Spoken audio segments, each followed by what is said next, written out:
It's now tournament time, and we want to go and check in at the University of Pittsburgh, and we welcome in Matt Carulli of WPTS. And Matt, what's poppin' with the Panthers? Hey guys, how you guys doing? We're good, we're good. Give us a little update here as we hit the tournament. The Panthers taking on number 14, Oakland, in round one. Should be a game, obviously, that Pittsburgh has well in hand, but it's the tournament. Nothing is ever easy. Talk about the first round matchup, and then we'll go from there. Yeah, it's kind of funny. Pittsburgh's campus is located in Oakland, in Pittsburgh, so a lot of people were talking about how the irony of playing Oakland in the first round. But, the Pitt team this year, they can either beat the best of them, as they showed against Syracuse when they beat them at the Carrier Dome this year, or they can, have some pretty bad losses. They lost to South Florida, Seton Hall. So, this game against Oakland's not going to be that easy.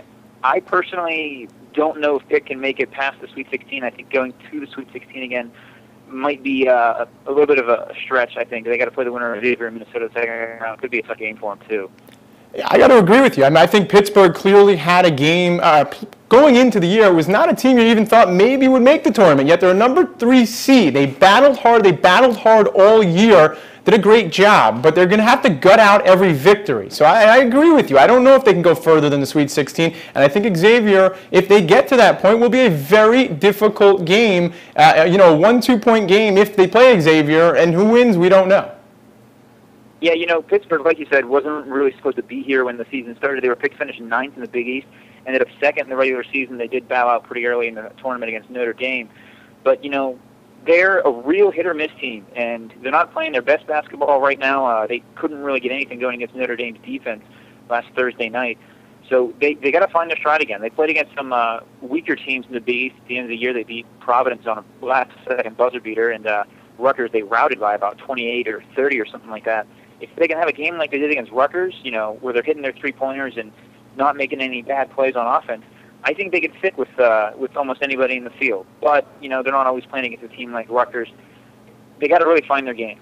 Early on in the season, Pitt struggled. Clearly, they hit their mark, beating Syracuse at Syracuse. That was a huge win, a confidence win for them, for this Pitt team that propelled them, I think, the rest of the season. But what was it that they were doing at that point in time that they did so well that they need to do again now in the tournament?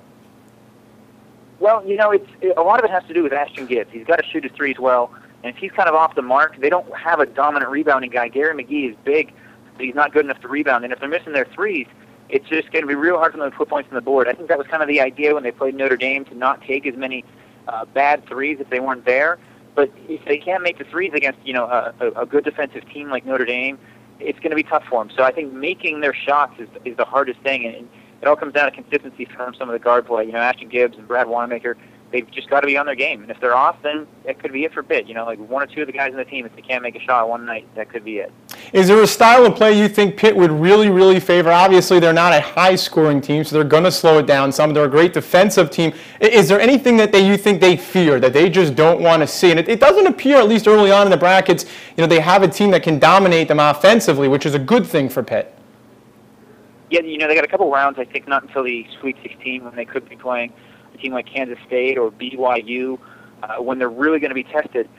But like you said, they have a defensive game. They usually take up at least 25 seconds off their own shot clock. I've noticed a lot in the last couple of weeks they're really forcing the opponents down to the last 5, maybe 6 seconds of the shot clock.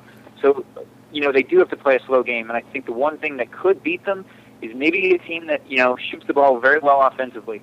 We can go back to the very first game of the season against Wofford, when Wofford, for the first 47 minutes or 37 minutes of the game, started just hitting a lot of good threes. And any team, if they start hitting some shots, they can stick in there. So if Pitt's playing against Oakland or Xavier, if they get hot for a little while and, Pitt's defense isn't good enough to stop them, it's going to be hard for Pitt to dig themselves out of that hole. So I'd have to say the biggest thing is just a hot shooting team is the one thing that could really take down Pitt. And Jamie Dixon, year in, year out, proves he is one of the best coaches in college basketball. And clearly, and this was a year he certainly did, a year when he lost a lot of talent. And he took a team which everyone, like we discussed, did not necessarily think this is an NCAA team. They did very well in the Big East. They're number 3 team in the tournament, number 3 seed in the tournament. You've got to be impressed with Jamie Dixon. I know everyone in Pitt knows it, and I think everyone around the country is really, really starting to see it. What are the real intangibles that Dixon brings to practice and brings to his team that you see every day that not everyone else can even put their finger on? Well, Dixon's been here for, I think this is his 7th season now. He was an assistant coach under Ben Howland, so he's got the experience, and he learned from Ben Howland, who's one of the best coaches in the game right now. Everybody on this campus here loves Jamie Dixon. There's no one that's going to say a single bad word about the guy. Like you said, he took almost nothing this year and turned it into a 3 seed in the NCAA tournament. I think the one thing that he can really show this team right now, they're a pretty young team. Ashton Gibbs is just a sophomore who's kind of leading the way for the team for the most part. It's, he's calm, and he's been here before. Year in, year out, he's going to be in the NCAA tournament. The biggest thing that I could say, and I don't want to say this as kind of a criticism to him, but of all the coaches in the Big East, you look at the best ones. You've got Jim Boeheim, you've got Jim Calhoun, and you even got Jay Wright from Villanova. Those kind of coaches have been to the Final Four, and that's one thing that Dixon hasn't yet. And I'm not saying it to criticize Dixon. I love the guy. He's a fabulous coach. But, he's up there with some of the best coaches in the league. He's just got to make sure the younger guys in this game aren't going to get too jittery. And actually, not just this game, but this entire tournament. And, Matt, speaking of Final Four, why don't you give us your Final Four this year? Well, I don't have too many upsets. Actually, I have 3 1-seeds going. I got Kansas, Kentucky, Syracuse, and my surprise team is going to be Notre Dame, who I'm really big on. Luke Herringody is playing just great, coming back from injury, and the team is playing better around him. They're playing a more defensive style, which I think could be kind of a dominant style we see in this tournament with all the Big East teams in here, and even the Mountain West tournament teams as well. I think it's going to be a defensive tournament, and I've got 3 of the 1-seeds going. There's not as many upsets as there used to be in this tournament, unfortunately, for a lot of the fans watching that want to see the Cinderella teams. But I got 3 1-seeds. It's Kansas, Syracuse, Kentucky, and then Notre Dame filling out the Final Four. Well, Matt, Notre Dame, interesting pick there. I got to tell you, I think you're completely crazy on that one. I don't agree with you. But why not take a wild card pick there on Notre Dame? Matt, we appreciate a couple minutes. Thanks for joining us here on Locker Blogger. Thank you very much, Mitchell.